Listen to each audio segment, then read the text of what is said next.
Hi guys, तो होकाई series का episode 3 आ गया है और भाई ये एपिसोड पिछले दोनों एपिसोड से ज़्यादा फैंटास्टिक था। और हो भी क्यों ना, इस एक ही एपिसोड में हमें इको की बैक स्टोरी, एक तूफानी एक्शन और कुछ इंपॉर्टेंट डिटेल्स पता चले। तो आज के इस वीडियो में हम होकाई के एपिसोड 3 को पूरी तरह से ब्रेक डाउन करने वाले हैं। तो मेरा नाम निखिल पांचाल और फालतू की बातें बंद करते हैं और शुरू करते हैं यह video. Can I be your superhero?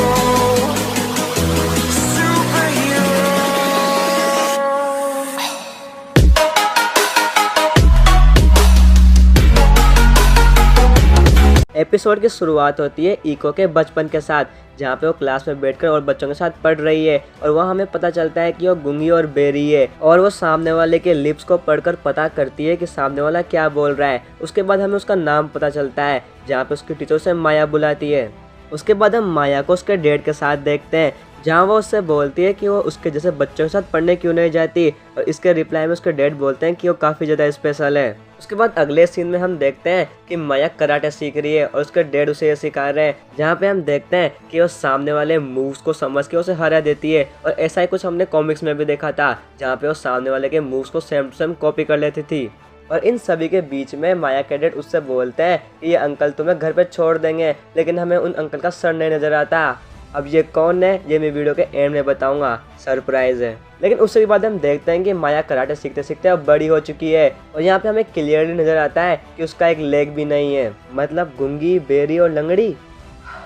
और जब माया अपने ट्रैक सूट माफिया के अड्डे पे जाती है, तब वहाँ पे वो देखती है कि रोनिन आके सभी ट्रैक सूट माफिया को ख़त्म कर देता है और उसमें इंक्लूड होते हैं उसके फादर भी। तो इन सभी का सीधा सा मतलब है कि माया बचपन से ट्रैक सूट माफिया में थी और उसके डैड भी ट्रैक सूट माफिया के एक मेंबर थे और शायद ट्रैक सूट माफिया को ये बिना सर वाला आदमी चला रहा है, जिसके बारे में हम वीडियो के एंड में बात करेंगे। उसके बाद टाइम वापस प्रेजेंट का आ जाता है, जहाँ पे हम देखते हैं कि ट्रैक सूट माफिया ने केट बिशप और होकाई दोनों को पकड़ रखा है।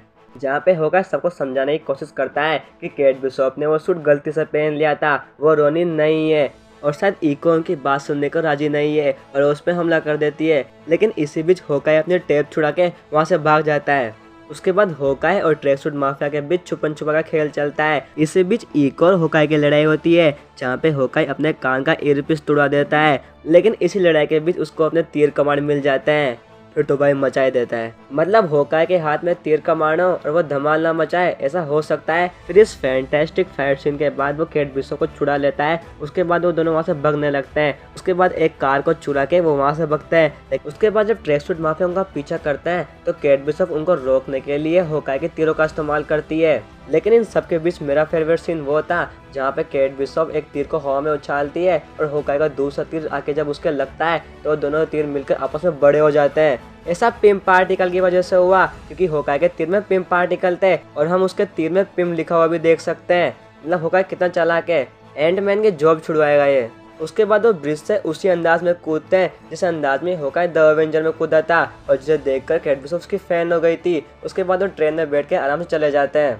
उसके बाद हम होकाई और केट बिशप को घर पे देखते हैं, जहाँ पे होकाई के कान के एयरपीस खराब होने के बाद वो फ़ोन पे अपने बेटे की आवाज़ नहीं सुन पाता और वहाँ पे उसकी केट बिशप मदद करती है और ये सब देखकर होकाई इमोशनल हो जाता है। लेकिन उसके कानों के एयरपीस ठीक हो जाने के बाद केट बिशप होकाई को बताती है कि उसे अपने माँ के मंगेतर पर शक है। फिर उसके बाद उसको सारी बात बताती है और बताती है कि शायद अरमान को भी उसी ने मारा हो। उसके बाद होकाई और केट बिशप मिलकर उसकी माँ के पेंट हाउस में जाते हैं। फिर जब वो अपने घर के लैपटॉप में उसके माँ के मंगेतर के बारे में पता करती है, तो उसकी आईडी लॉग आउट हो जाती है। और इसी बीच होकाई को कुछ आवाज़ सुनाई देती है और जब वो आवाज़ के पीछे जाता है, तब उसको वहाँ पे केट बिशप के माँ का मंगेतर नजर आता है। और यहाँ पे हो जाता है एपिसोड का दी एंड। और अब बात कर लेते हैं उस बिना चले वाले आदमी की।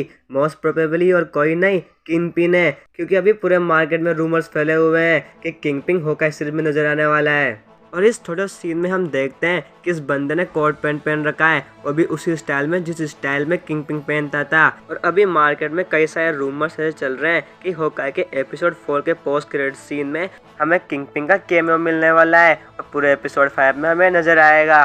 चलो ये तो रही मेरी बात, लेकिन आपको क्या लगता है कि ये आदमी कौन होगा? मुझे कमेंट बॉक्स में जरूर बताएं। साथ ही ये बताएं कि आपको ये वीडियो कैसा लगा। तो इस वीडियो को लाइक करो, शेयर करो, सब्सक्राइब करो, क्योंकि आप, मैं और हम सभी सुपर हीरो फैन हैं मार्वल मैन। और अगर आपको मेरी वीडियो पसंद आती है और आपको मुझे कहीं और भी फॉलो करना है, तो मैं यहाँ हूँ।